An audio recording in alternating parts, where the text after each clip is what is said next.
Bom, a quinta-feira começou quente no Rio de Janeiro com uma operação da Lava Jato, desdobramento de uma ação de 2018 e uma operação do Ministério Público e da Polícia Civil que levou à prisão de Fabrício Queiroz, como a gente já tem noticiado aqui no Jornal da Manhã, e uma busca ao imóvel da família Bolsonaro, na zona norte do Rio. Quem tem mais detalhes dessa manhã agitada é o nosso repórter Rodrigo Viga. Viga, o que você conta aí pra gente? Exatamente, Kalina. Aqui é quente mesmo quando está chegando o inverno, viu, Kalina?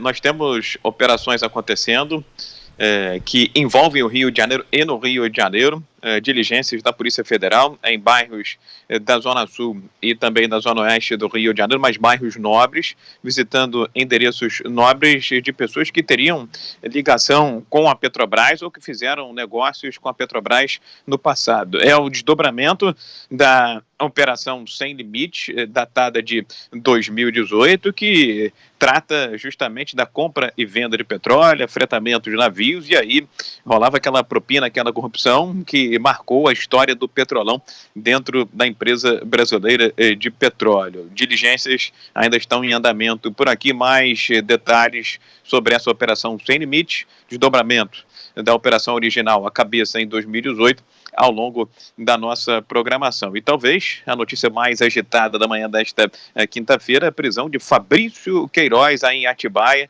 em São Paulo, estaria em um imóvel da família Bolsonaro, segundo informações da Polícia Federal, de fontes da Polícia Federal aqui do Rio de Janeiro. Ele, inclusive, já está sendo levado aí para as instituições policiais de São Paulo, para posteriormente, muito provavelmente, ser trazido aqui para o Rio de Janeiro. Fabrício Queiroz é uma peça-chave, uma investigação que é conduzida pelo Ministério Público do Rio de Janeiro sobre a chamada rachadinha na Alerj, uma prática de cobrança de pedágio de deputados, de assessores, dos salários de assessores de seus gabinetes. E Fabrício Queiroz seria o cabeça dessa cobrança, desse pedágio do salário dos assessores no gabinete de Flávio Bolsonaro, à época deputado estadual, segundo as investigações da Polícia do Rio e também do Ministério Público Fluminense. O fato, amigos ouvintes e internautas da Jovem Pan, é que tudo começou no extinto COAF, quando detectou movimentações financeiras atípicas na conta de Fabrício Queiroz de aproximadamente R$1.200.000 entre os anos de 2016 e 2017. Ali teria sido a ponta do novelo para o desdobramento dessa investigação. Fabrício Queiroz, que andou meio sumido, chegou até a faltar depoimento do Ministério Público, aqui no Rio de Janeiro, entregou uma carta, depoimento ao MP, e dizia que estava com um problema de saúde, passou por um tratamento de câncer, por isso não podia comparecer a essas convocações da promotoria do Rio de Janeiro. Kalina. Viga, ele estava subido. E José Maria Trindade, direto de Brasília, a repercussão, esse começo de dia em Brasília, foi uma operação que surpreende a política em Brasília, Zé Maria? Surpreendeu pelo momento e como aconteceu, mas aqui em Brasília já se dizia que o Fabrício Queiroz, ele estava na mira da polícia, principalmente porque ainda estaria ligado à família do presidente Jair Bolsonaro. Olha, Tiago, Fabrício Queiroz é um tipo de fantasma que persegue, que anda junto com a família Jair Bolsonaro, e não é à toa, ele goza de intimidade na família a ponto de tomar dinheiro emprestado do próprio Jair Bolsonaro e depositar dinheiro na conta da primeira-dama, Michele Bolsonaro. Então, é esta a relação. A novidade aí é que Fabrício Queiroz poderia estar escondendo provas ou mesmo despistando a polícia, E isso, para o judiciário, é um motivo de prisão preventiva. E aqui em Brasília, a investigação é de que nunca houve um rompimento de fato entre o senador Flávio Bolsonaro e o Fabrício Queiroz. Ele foi demitido do gabinete dele, do senador, exatamente quando já se sabia que a investigação da rachadinha chegaria a Fabrício Queiroz. Então foi uma medida profilática, uma defesa antecipada. E de lá para cá, toda a proteção a Fabrício está levando os investigadores a entender que há em curso uma tentativa de obstrução da investigação ou mesmo proteção de testemunha. Até as condições da prisão dele mostram que ele estaria ali quase como um refém de um advogado que isolava o Fabrício Queiroz para evitar que ele falasse ou que ele desse recados, enfim, estava sob proteção. Fabrício Queiroz, portanto, é uma espécie de fantasma nessa história. A rachadinha na Assembleia Legislativa do Estado do Rio de Janeiro parecia uma coisa comum. Todos os deputados ali tinham, né, inclusive o atual presidente da Assembleia Legislativa, levando em consideração as movimentações detectadas pelo COAF. Só que a diferença aí, e é uma diferença brutal, é que a família Bolsonaro foi eleita exatamente fazendo um discurso de diferença, de que não participaria desse tipo de jogo.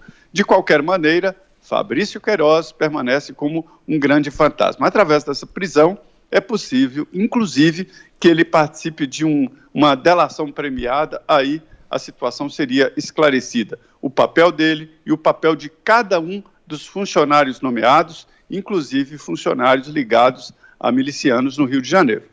Ô Constantino, e como esse fantasma, como diz o Zé Maria, vai assustar a partir de agora o Palácio do Planalto, hein?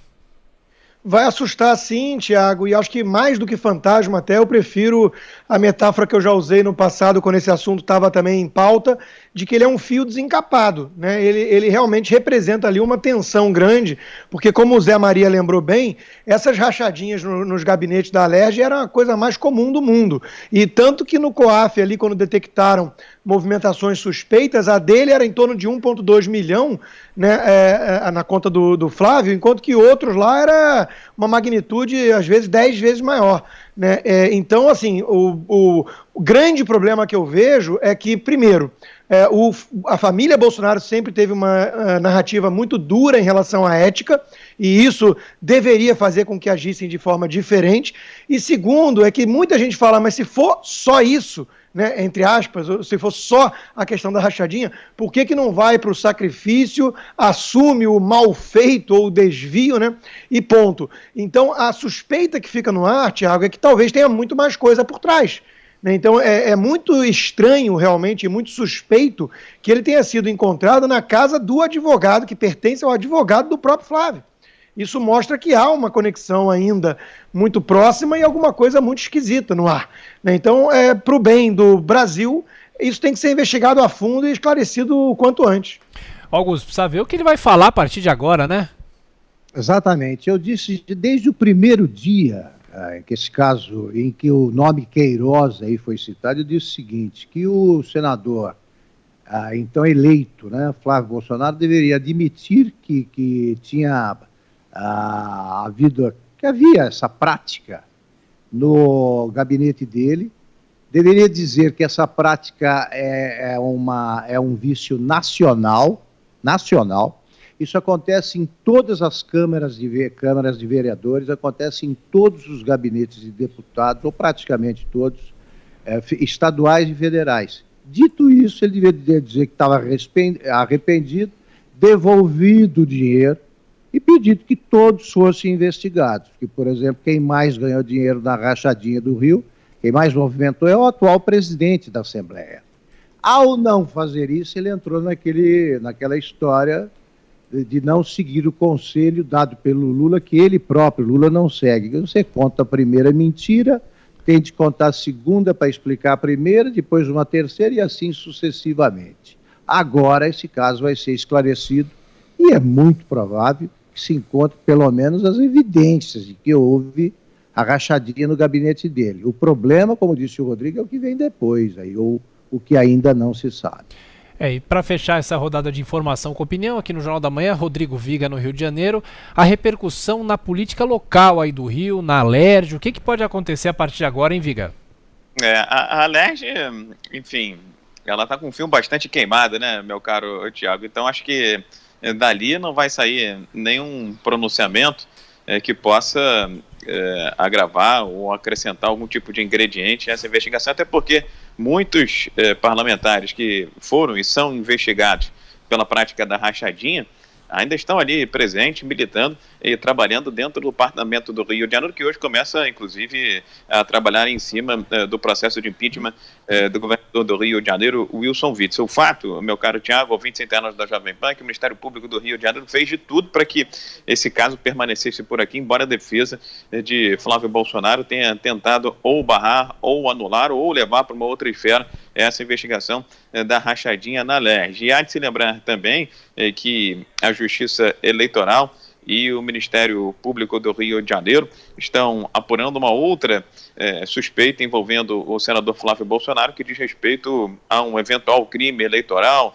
na declaração de bens, de patrimônios, né, quando ele foi candidato nas eleições de 2014, 2016 e 2018. Aí seria um outro tipo de suspeita de enriquecimento ilícito e também de outros crimes envolvidos. O fato é que temos aqui no Rio de Janeiro, berço dessa investigação, uma outra apuração em paralelo que diz respeito aí a compra e venda de imóveis, a uma loja de bombons, de uma cafeteria na zona oeste do Rio de Janeiro, por onde eventualmente, segundo os investigadores, passaria a movimentação desse dinheiro que vinha do pedágio da rachadinha da Alerj. Ainda vamos falar muito desses assuntos aqui ao longo da nossa programação no Jovem Pan, meu caro Thiago. E você volta já, Viga, e para você que ligou o rádio agora, a internet agora, a TV agora, Fabrício Queiroz foi preso na manhã de hoje em Atibaia, no interior aqui de São Paulo. Fabrício Queiroz, ex-assessor de Flávio Bolsonaro.